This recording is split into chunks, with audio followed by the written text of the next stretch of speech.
기후위기에 분산에너지 기술이 주목받고 있으며 투자도 더욱 가속될 전망입니다. 현재 전 세계는 탄소 중립을 실현하기 위해 난리인데요. 자, 탄소 중립을 모르시는 분들도 있을 것 같아서 제가 간단하게 설명을 드리자면 탄소 중립, 말 그대로 영어로 하면 카본 뉴트럴이라고 하는데 우리가 이산화탄소를 배출할 만큼 그 이산화탄소를 흡수하는 어떤 대책이 있다면, 그런 정책을 국가가 시행한다면 이산화탄소의 실질적인 배출량은 플러스 마이너스 해서 0으로 만든다는 이런 개념이에요. 뭐 이런 거는 당연히 개인이 추진하거나 혼자서는 못하고요. 나라 단위로 시행을 해야 되겠죠. 탄소 중립 실험 방법으로는, 뭐 정책 방법으로는 뭐 숲을 많이 조성해서 산소를 더 많이 우리 주변 환경에 공급을 하거나, 또는 화석연료를 대체할 수 있는 무공해 에너지인 태양열, 태양광, 풍력 에너지 등 신재생 에너지를 늘리는 방법이 있겠죠. 또한 지금 그림에서 보이는 바와 같이 분산 에너지를 쓰는 방법 등이 있어요. 아니면은 이산화탄소 배출량에 상응하는 탄소 배출권을 구매하는 방법이 있어요. 탄소 배출권은 말 그대로 내가 이산화탄소를 배출하겠다. 내가 공장이니까 어쩔 수 없다. 그렇기 때문에 이걸 내가 이 배출할 수 있는 권리를 내가 구매를 해서 지불하겠다, 이런 얘기예요. 그래서 이렇게 구매하기 위해서 지불된 돈은 산림을 조성하는 그 예산으로 쓰입니다. 나무를 많이 심게 되면 나무는 이산화탄소를 많이 마시고 또 신선한 산소를 배출하니까요. 아무튼 왜 이렇게까지 탄소 중립이 이슈화되고 전 세계가 지금 난리냐 보시면, 우리가 1980년대 때 우리나라를 기준으로 말씀드리면 우리나라가 연평균 온도가 12.2도였어요. 근데 지금 얼마인 줄 아세요? 이게 13도 올라갔어요. 0.8도. 이 0.8도가 조금 올라갔다고 생각이 들겠지만, 이 한반도 기준으로 이 지구적으로 보면 엄청나게 올라간 거예요.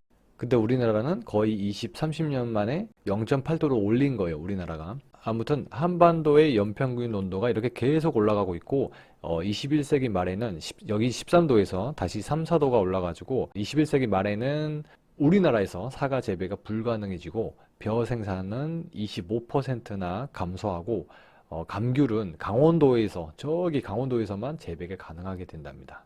심각하죠.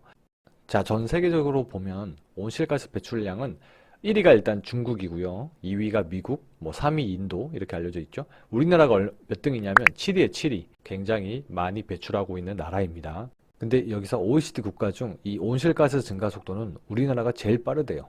자, 이걸 어떻게 조사를 하냐면 과학적으로 조사를 하는데, 이걸 지난 30년간 이렇게 데이터가 있을 거 아니에요. 그래서 공기 중에 이산화탄소 농도를 조사를 해요. 조사를 했더니 지난 30년간 무려 17%가 오른 거다. 굉장히 많이 오른 겁니다. 그래서 결론은 이 탄소 중립을 실현하기 위한 이 핵심 기술로 바로 이 분산 에너지, 분산 전원 시스템이 각광받고 있는 거예요.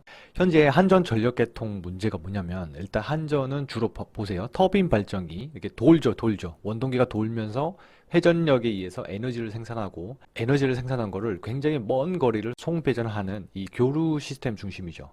그러다 보니까 전력을 생산하는 생산지하고 전력을 주로 소비하는 소비지, 주로 이제 수도권 불일치가 발생을 하는 거예요. 서울 같은 경우는 에너지 자립도가 2에서 4%도 안 돼요. 근데 발전소가 존재하는 영광이라든가 고리, 월성 이런 데는 뭐 180%, 200%막 이러거든요. 그리고 전에도 말씀드렸다시피 전기를 가장 많이 소모하는 지역은 또 저기 멀리 있어. 서울, 수도권. 그러다 보니까 송배전 비용이 엄청나게 드는 거예요. 또 요즘에는 전국적으로 뭐 태양광 발전, 연료 발전 이런 신재생 에너지 비중이 엄청나게 늘어났죠. 옛날에는 작았을 때는 괜찮았는데 지금처럼 이렇게 신재생 비중이 올라가면 이게 기존 한전 개통망, 그 교류 개통망하고 안정성 문제를 일으키기 때문에 기존 개통에 이렇게 유연하게 연결이 안 돼요. 왜냐하면 신재생 에너지들은 출력 변동도 너무 크고 또 직류를 사용하기 때문이죠. 그래서 우리가 이렇게 분산 전원 시스템을 채택을 하면 전력 생산지와 소비지의 불일치를 개선할 수 있겠죠. 그 다음에 두 번째, 분산 전원 시스템 설비가 갖춰지는 지역은, 채택된 그 지역은 경제가 발전하겠죠. 그 다음에 신재생 에너지 관련 고용도 증가되고요. 굉장히 경제 발전을 할 수 있기 때문에 일단 어떤 소외되는 지역이나 계층이 없이 공정하게 일단 추진되는 것이 중요하겠고요. 그러니까 1차적으로는 법이 잘 만들어져야 되겠죠. 사실 최근에도 이 분산에너지 활성화 특별법 같은 것도 야당이 지금 반대하고 있어서 법안 상정조차 못하고 있는 실정입니다. 이 법 내용을 들여다보면 뭐 분산에너지 사용 의무화부터 시작해서 분산에너지 아까 말씀드렸다시피 특화지역 지정과 그 다음에 분산 편익 지원 등등 이런 아주 그 이익적인 내용을 담았기 때문에 이게 어떻게 보면 이익 싸움이 만만치 않은 거죠. 뭐 원전도 아니고 화력도 아니래. 이거는 신재생이래. 얼마나 좋아. 지역에서 전기가 돌아가니까 우리 동네는 전기요금도 싸지고 지역 발전에 활성화도 되고 황금알 낳는 거위거든요. 그래서 앞으로는 분산 에너지 시스템으로 갈 수밖에 없고 시민 개개인이 생산의 주체가 되는 시대로 이제 바뀌는 거죠. 그래서 발전소뿐만 아니라 개개인이 생산한 신재생 에너지를 인터넷 클라우드를 기반으로 한 중앙화된 가상 발전소를 통해서 매매를 하거나 운영되는 가상 발전소 구현도 지금 투자가 많이 이루어지고 있습니다. 그리고 전력 계통에서 예를 들면 수용할 수 없는 출력들 남을 때도 있을 거 아니에요, 전기가. 그러면은 그런 전기들을 이용해서 물을 전기 분해해서 수소를 생산한다든가 이 생산된 수소를 그대로 활용해서 이산화탄소와 반응시켜서 메탄 등의 연료 형태로 저장하는 기술인 P2G 시스템, 파워 투 가스 뭐 이런 시스템을 만들면 너무 좋죠. 이 기술이 좋은 게 이걸 연료전지나 가스터빈 또는 수송 연료로 이제 활용할 수 있기 때문에 제가 만약에 주식을 한다. 저는 주식을 안 하지만 주식을 하면 이런 기술들에도 투자를 해보는 것도 좋을 것 같아요. 그래서 국내외에 이러한 기술을 보유하고 있는 회사들은 성장 가능성이 굉장히 크겠죠.